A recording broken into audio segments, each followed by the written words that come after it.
Hi friends, welcome to Anu AB happy family. என்னடா பணம்னு சொல்லிட்டு ஒரு இமேஜ் வச்சுருக்கேன்னு பார்த்துருக்கீங்களா?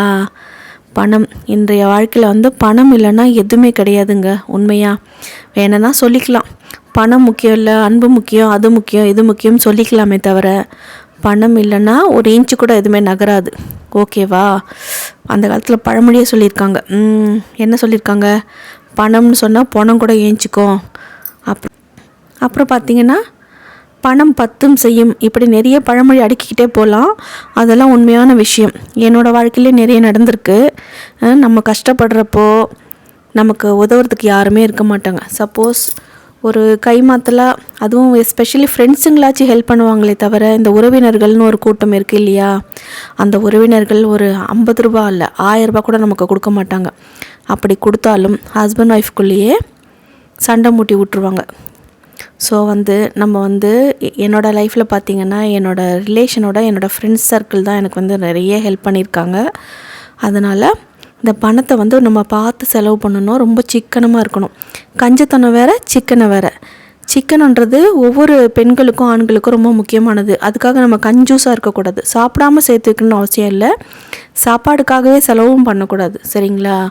ஒரு மாத வருமானம் வந்தால் அதில் முதல்ல ஒரு தொகையை எடுத்து நம்ம தனியாக வச்சிடணும். சேவிங், அது பேர் தான் சேவிங்னு சொல்லிட்டு.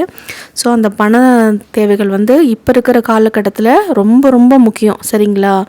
ஒரு மருத்துவ செலவாக இருந்தாலும் சரி, ஒரு கல்வி செலவாக இருந்தாலும் பரவாயில்ல, ஒரு பொழுதுபோக்கு இருந்தாலும் பரவாயில்ல, ஒரு துணிமணிகள், வீடு, இந்த மாதிரி பணத்துக்கு செலவுக்கு பஞ்சமே இருக்காது. அந்த மாதிரி பணத்தோட தேவைகள் நீண்டுக்கிட்டே போகுது.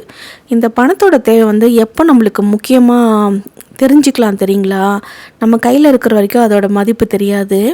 ஒரு பழமொழி சொல்லுவாங்க, உனக்கு பணத்தோட அருமை தெரியணுன்னா ஒரு 5000 ரூபா உங்கள் பேக்கெட்டில் வச்சுக்கோங்க. உங்கள்கிட்ட இருக்குது, ஓகே. ஆனால் அந்த 5000 ரூபா பேக்கெட்டில் பணத்தை வச்சுட்டு தெரியாத மாதிரி இருந்துட்டு உங்களோட ரிலேஷன் வீட்டில் போய் நீங்கள் கேட்கணும், பணம் கேட்கணும். ஒரு இமீடியட்டாக ஒரு 5000 எனக்கு வேணாம், என்னோடய பையனை நான் ஸ்கூலில் சேர்க்கணும், என்னோடய பொண்ணை நான் ஸ்கூலில் சேர்க்கணும், ஒரு முக்கியமான செலவு இருக்குது, பணம் கொடுங்க 5000 கேட்டு பாருங்கள். அவங்களோட சுயரூபம் தெரிஞ்சு போயிடும். சரிங்களா? அது வரைக்கும் நீங்கள் அவங்கள வேறு மாதிரி நினச்சிருப்பீங்க. நல்லா பழகுவாங்க, அன்பாக இருப்பாங்க, எல்லாமே பண்ணுவாங்க. சரிங்களா? ஆனால் பணத்தேவைன்னு போய் நின்னீங்கன்னாக்கா அவங்களோட சுயரூபம் தெரிஞ்சிடும். ஏதோ சொல்லி மழுப்புவாங்க, அவங்க ஃபேஸ் மாறிடும்.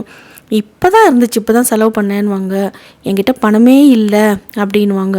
ஸோ அந்த மாதிரி பணம்னு போய் நின்னாக்கா தான் ஒரு மனுஷனோட சுயரூபம் தெரியும்னு சொல்லுவாங்க. அது 100% உண்மை.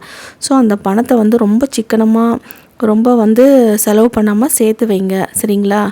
அந்த பணத்தோட அருமை தெரியணுன்றதுக்காக தான் இது நான் இன்றைக்கி இந்த டாபிக் வச்சு பேசணும்னு ஆசைப்பட்டேன். ஏன்னா இமீடியட்டாக நமக்கு திடீர்னு ஒரு செலவு வருது. எப்படின்னாக்கா, திடீர்னு உடம்பு முடியாமல் போகும். அங்கே போனால் ஒன்றுமே இருக்காது, சில்லியாக இருக்கும். ஆனாலும் ஒரு ஸ்கேன் எடுக்கணும், ஒரு எக்ஸ்ரே எடுக்கணும்னு அவங்க இப்படி போயிட்டு வந்தோன்னா பார்த்திங்கன்னா 3000 4000 5000 காலி ஆகிடும். நம்ம எங்கே போய் கேட்க முடியும்? நம்மக்கிட்ட இருந்தால் நம்ம செலவு பண்ணலாம். இப்போ இருக்க காலகட்டத்தில் அக்கம் பக்கத்தில் கூட கேட்க முடியாது. ஏன்னா அவங்கவுங்களுக்கு 1000 செலவு இருக்குது, ஒரு கமிட்மெண்ட் இருக்குது. ஸோ அதனால் அந்த பணத்தை ரொம்ப சிக்கனமாக செலவு பண்ணுங்கள், பார்த்து செலவு பண்ணுங்கள். இல்லாதவங்களுக்கு கொடுங்க, நான் வேண்டான்னு சொல்லலை. உங்களுக்குன்னு ஒரு சேவிங்குன்னு ஃபஸ்ட்டு எடுத்து வச்சுருங்க. எடுத்து வச்சுட்டு அடுத்த செலவை நீங்கள் பண்ணணும். சரியா? இது என்னோடய ஓன் எக்ஸ்பீரியன்ஸில் நான் சொல்கிறேன். சரிங்களா? நம்ம யார் கையிலையும் போய் நிற்க வேண்டாம், யாரை எதிர்பார்த்து நிற்க வேண்டாம். நம்ம தேவையை நம்மளே பார்த்துக்கலாம். ப்ரெஸ்டீஜாக ஒரு சுயமரியாதைன்னு ஒன்று இருக்குல்ல, அதுக்கும் இந்த பணம் தான் முக்கிய இடத்துல இருக்குது. பணம் நம்மக்கிட்ட இருந்தால் தான் நம்ம சுயமரியாதையை யார்கிட்டே கேட்காம நம்ம தேவைகளை நம்மளே பூர்த்தி பண்ணிவிட்டு சந்தோஷமாக வாழலாம். சரிங்களா? இந்த விஷயத்தை உங்ககிட்ட சொல்லணும்னு தோணுச்சு, சொன்னேன். இந்த மாதிரி வீடியோ பிடிச்சிருந்துச்சுன்னா லைக் பண்ணுங்கள், ஷேர் பண்ணுங்கள், சப்ஸ்கிரைப் பண்ணுங்கள். பாய்.